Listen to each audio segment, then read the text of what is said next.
আসসালামু আলাইকুম বন্ধুরা, কেমন আছেন সবাই? তো আশা করছি সবাই ভালো আছেন।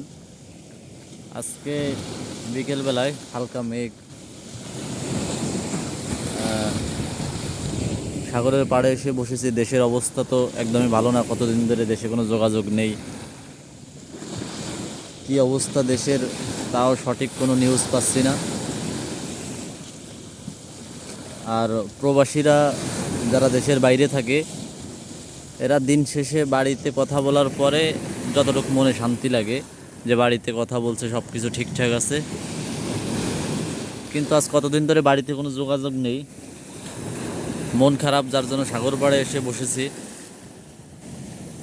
আর আজকে সাগরে এত পরিমাণ ঢেউ হচ্ছে যে এরকম, মানে আমি এখানে যতদিন ধরে সাগর পাড়ে আছি, আমি এরকম আগে কখনো দেখি নাই। সাগর সাগর প্রচুর উত্তাল আজকে। আহ, আর এই যে মনের অবস্থা ওই সাগরের মতো, এরকম উতাল পাতাল, বোঝেনি তো। দেশের বাইরে থাকলে বা ফ্যামিলির সাথে যোগাযোগ করতে না পারলে, দেশের কারো খোঁজ খবর না পেলে কেমন লাগে। তো সব কিছুর জন্য মানে কেমন একটা অবস্থা।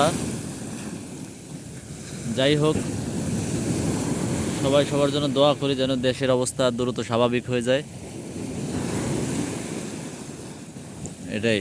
আল্লাহ হাফেজ, ভালো থাকবেন সবাই।